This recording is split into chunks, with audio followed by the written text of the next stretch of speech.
Treat Williams remplace Tom Berenger dans la première des 3 suites de la franchise d'action The Substitute, où l'éducation peut être une arme mortelle. Tout le monde voit bien comme sa garde est ouverte. En l'absence de compromis, c'est la loi du plus fort qui l'emporte. Lorsque Randall Thomason, professeur de lycée, est tué en tentant d'empêcher un vol de voiture, son frère Carl en est informé. Carl, un mercenaire professionnel, arrive à Brooklyn pour les funérailles. Apprenant qu'un gang appelé le Gang Capuche est responsable, Carl pense que quelque chose ne tourne pas rond. Fort de son expérience dans l'éducation, Carl décide de se faire passer pour le professeur d'histoire en remplacement de son frère pour enquêter. C'est la deuxième sur la droite. Vous feriez bien d'enfiler une armure avant d'y aller.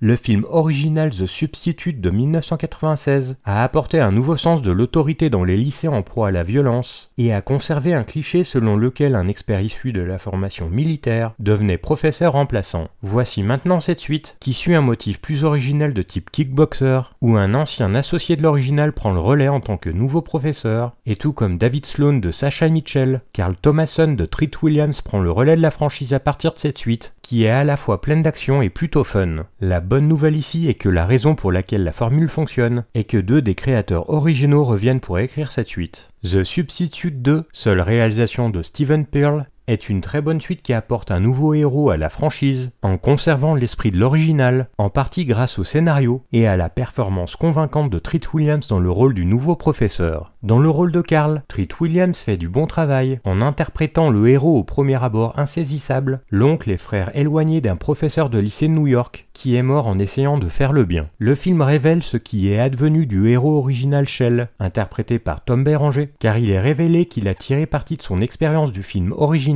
et qu'il tient une corporation auprès de sa petite amie Janet au Costa Rica. Le personnage de Joe Six revient, mais au lieu de Raymond Cruz, c'est Angel David qui reprend le rôle. Son rôle est plus central dans ce film, plutôt que comme un personnage de fond du film original. Treat Williams se débrouille très bien dans les séquences d'action, qu'il s'agisse de désarmer un tireur en lui cassant le bras, ou d'utiliser un yo-yo comme arme lors d'une démonstration en classe. Williams va bénéficier d'une petite mise à niveau dans le 3e et 4e film en termes d'utilisation de combat d'arts martiaux plus rapprochés. Bien que Treat Williams puisse en utiliser une partie dans l'acte final du film, les 2 films suivants montrent encore plus de dévouement de la part de Williams en termes d'action. Mais ce n'est pas ce qui est le plus intéressant dans cette franchise. C'est intéressant de voir le personnage de Thomason passer un peu plus de temps à essayer d'apprendre des choses aux élèves, comme dans le premier opus. Il y a une scène géniale où il jette le radiocassette d'un élève par la fenêtre pour lui apprendre ce que signifie impasse et ce qui peut arriver quand aucun des 2 camps ne fait de compromis. Cela mène à une bagarre au couteau, puis quand il doit quitter la classe, marchant sciemment dans une embuscade pour en revenir frais et dispo au désespoir des élèves perturbateurs qui ne pensaient pas le voir revenir. Ça va mieux.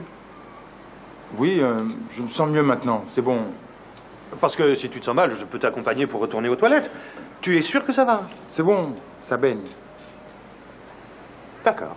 Le personnage interprété par Treat Williams, qui n'est pas aussi viril et impressionnant que celui de Tom Berenger et sans cicatrice, doit démontrer ses compétences plus souvent et doit plus perturber psychologiquement ses élèves indisciplinés. Mais même si Tom Berenger paraissait plus crédible en mercenaire ayant baroudé aux 4 coins du globe, son remplaçant ne démérite pas. Il ne faut jamais se fier aux apparences.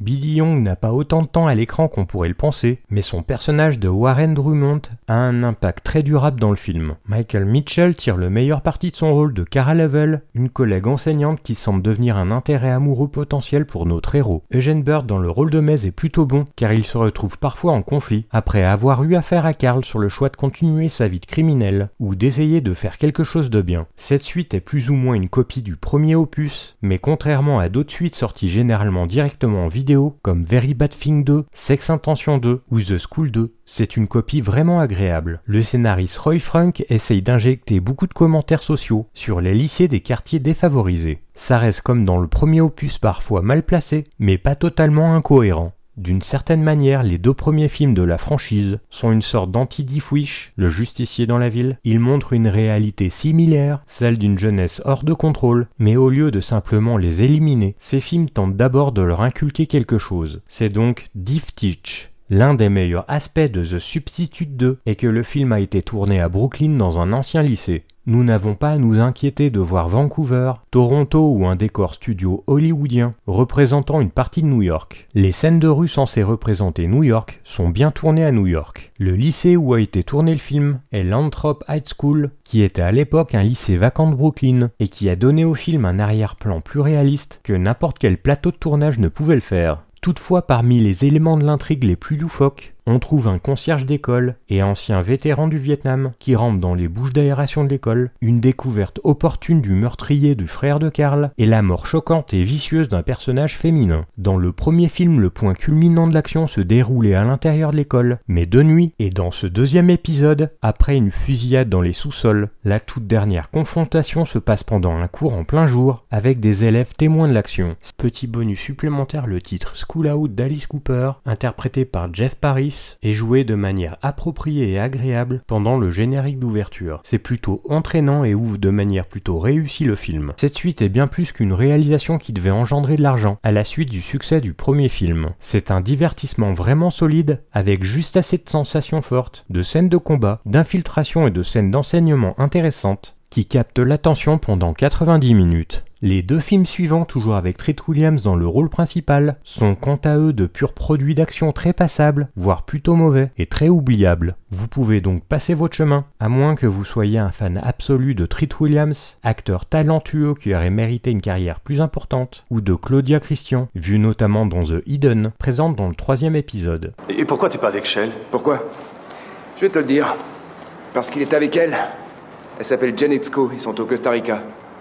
C'est ton habitude d'avoir des photos de vacances des copains sur toi?